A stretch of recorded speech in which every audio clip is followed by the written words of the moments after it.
Salutations les duellistes.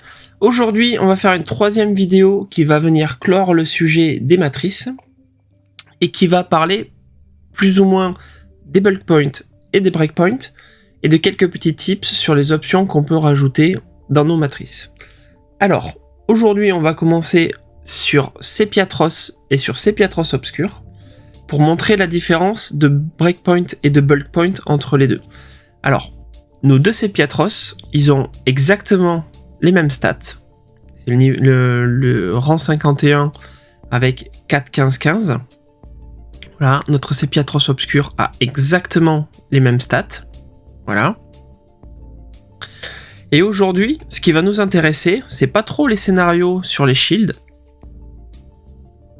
Parce que ce qui nous intéresse, c'est de générer cette information-là. Breakpoint et bulk point. Donc là, on voit que notre Obscur a plus de chances de gagner en 0 shield. Mais ce qui nous intéresse, c'est les breakpoints. Alors les breakpoints, comme on l'a déjà expliqué sur d'autres vidéos, c'est la capacité d'un Pokémon avec une attaque rapide à faire 1 dégât de plus. Ce qui veut dire que là, notre Sepiatros normal, chaque fois qu'il lance une vague psy, il fait 2 dommages au Altaria, alors que notre Sepiatros Obscur, à chaque fois qu'il lance une vague psy, il fait 3 dommages au Altaria.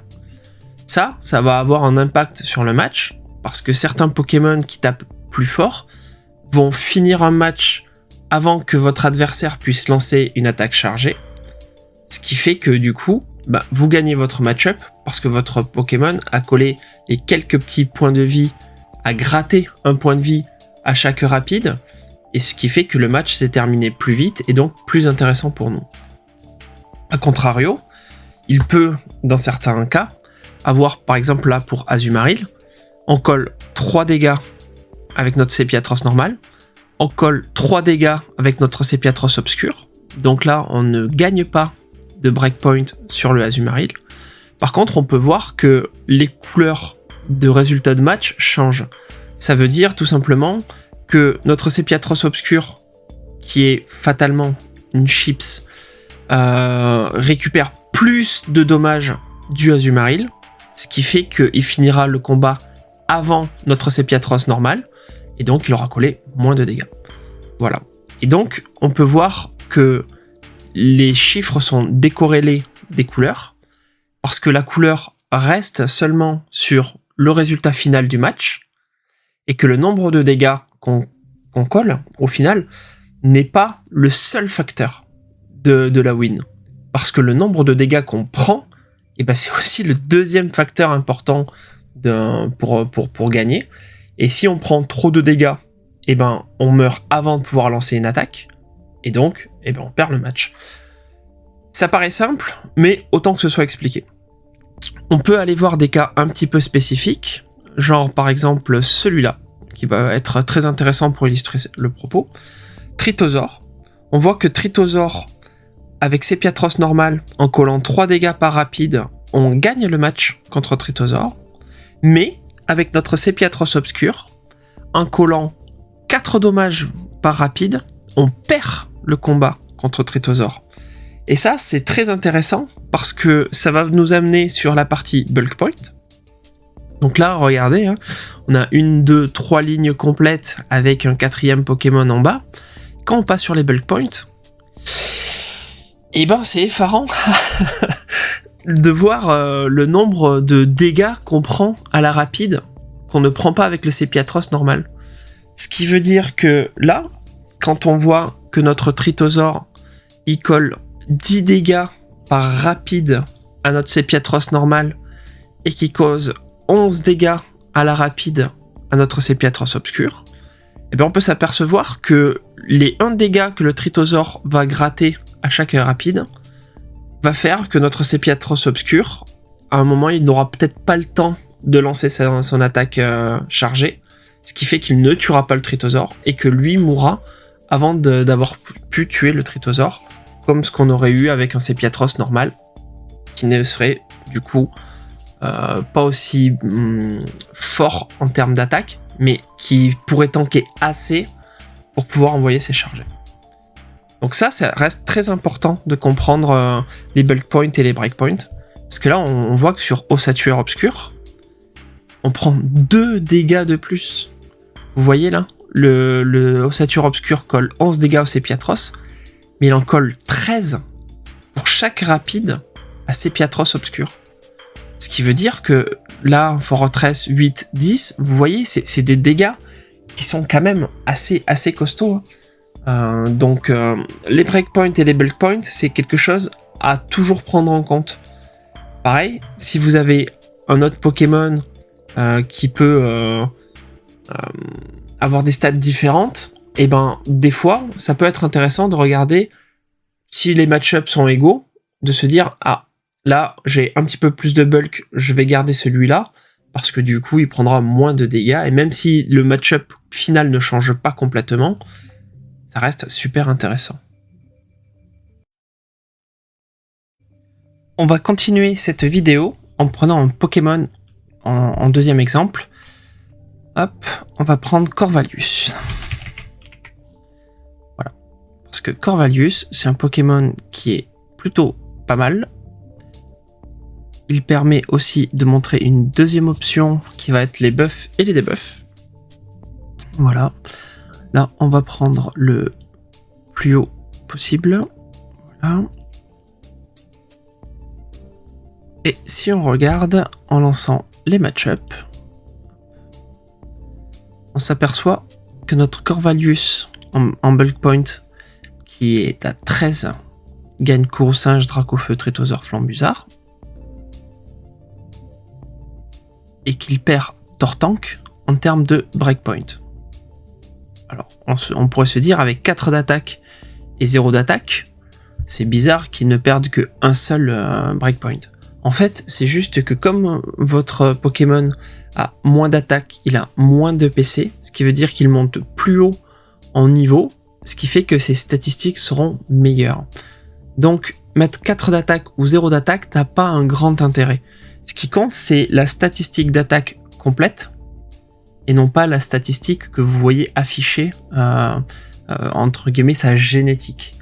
En gros, la différence, c'est que quand vous voyez votre barre graphe avec vos 15 points d'attaque, 15 points de def, 15 points de PV, on va dire que c'est sa génétique au Pokémon, mais après, l'entraînement qu'il va avoir, donc le niveau qu'il va avoir, va lui donner aussi des points sur sa valeur finale d'attaque, de défense et de PV. Et là, on s'aperçoit en fait, le breakpoint, il est pas ouf en fait, on voit pas trop une différence. Si on rajoute un Corvallis et que par exemple on lui met un 15 d'attaque, peut-être qu'on va un petit peu plus voir les différences. Voilà, là on s'aperçoit que notre Corvallis 15, 13, 14, et ben effectivement il a un meilleur breakpoint sur Vassilis, Excavaren, Drascore et Florge.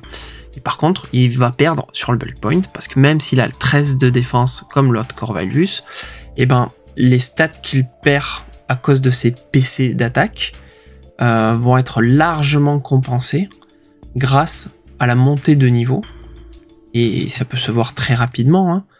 Notre Corvallis, il est niveau 21.5. Le rang 1, il est 23.5. Ce qui veut dire que vous avez pris 4 demi-niveaux de stats en plus. Donc, pareil, ça joue sur la stat. Alors, si on part de ce principe et qu'on se dit, ok, Corvallis, on voit à peu près les différences de breakpoint et de bulk point, c'est pas impressionnant. Mais si par exemple on dit, ok, il a fait une attaque, il la buff, il a gagné un modificateur d'attaque à +1, ce qui veut dire qu'il colle du 1,25 de dégâts en plus. On regarde, et là on s'aperçoit que dans les breakpoints, en fait, ils ont beaucoup changé. Parce que, en gros, si vous vous rappelez ce qu'il y avait juste avant, quand on avait juste 0, regardez, Courroucinge, Forgelina, on enlève, et on voit qu'il y avait Vassilis, Excavaren, Drascore, Florge, ce qui veut dire que le fait d'avoir un modificateur d'attaque en plus, on a regagné des breakpoints par rapport aux autres. on a repris la différence qu'on avait. Qu'est-ce qui se passerait si on avait un double buff? Voilà. Et ben là, du coup, notre 15, 13, 14 aurait encore un boost. Donc ça veut dire qu'il reprendrait de l'avance. Mais par contre, on voit que notre Corvallis 0, 13, 14, et ben le multiplicateur aurait un petit impact sur le jeu, parce qu'on aurait un Trithosaur et un Cornèbre à qui on collerait un dégât de moins que le Corvallis avec 4 d'attaque.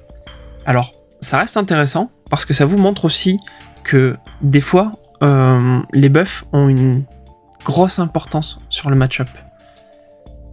Là, si on part sur la cote de combat, on va voir que notre Sulfurat de Galar, c'est le seul qui est changé, à 2 debuffs.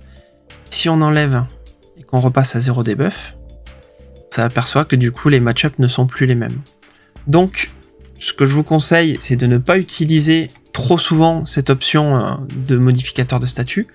C'est quelque chose de très avancé. C'est pas quelque chose qu'on fait souvent. C'est vraiment quand on cherche à avoir un Pokémon qui va buff et voir un petit peu ce que ça pourrait donner dans certains match-ups, mais c'est complexe. Ne le faites pas n'importe comment. Et à côté de ça, il y a la partie appâtée. Si on laisse en sélectif, le match-up va changer aussi, parce que du coup, à la place de lancer toujours la meilleure attaque, on va lancer l'attaque la moins chère pour faire un gain d'énergie, et du coup, une fois que le bouclier en face aura disparu, on pourra lancer la grosse attaque, et du coup, permettre des fois de pouvoir lancer une petite attaque, une grosse attaque, plutôt que de ne pas arriver à lancer 2 grosses attaques. Voilà. Et donc là, quand on va rader les résultats de combat, pareil, avec les appâtés, ça peut changer. Alors, quand vous êtes sur du 0 shield, ça change pas beaucoup, mais quand vous êtes sur du 1 shield, voilà, ça peut avoir un impact vraiment différent. Le fait de gratter 10 énergies par-ci, 10 énergies par-là, ça peut vous permettre de lancer une attaque avant de mourir. En espérant que du coup vous ayez bien compris les différences entre les bulk points et les breakpoints. On le rappelle, breakpoint, c'est la capacité à coller un dommage ou 2 dommages de plus à la rapide, par rapide. Et le bulk point, c'est le contraire, c'est la capacité d'enlever 1 point de dégâts ou 2 points de dégâts sur la rapide du Pokémon adverse, lié à notre statistique de défense, et le breakpoint lié à la statistique d'attaque du Pokémon attaquant. Voilà, en espérant que tout ait été plus ou moins compris, ça fait beaucoup d'informations, mais c'est des informations qui sont essentielles dans votre carrière de dresseur, et on se retrouve sur d'autres vidéos, sur d'autres sujets. A plus!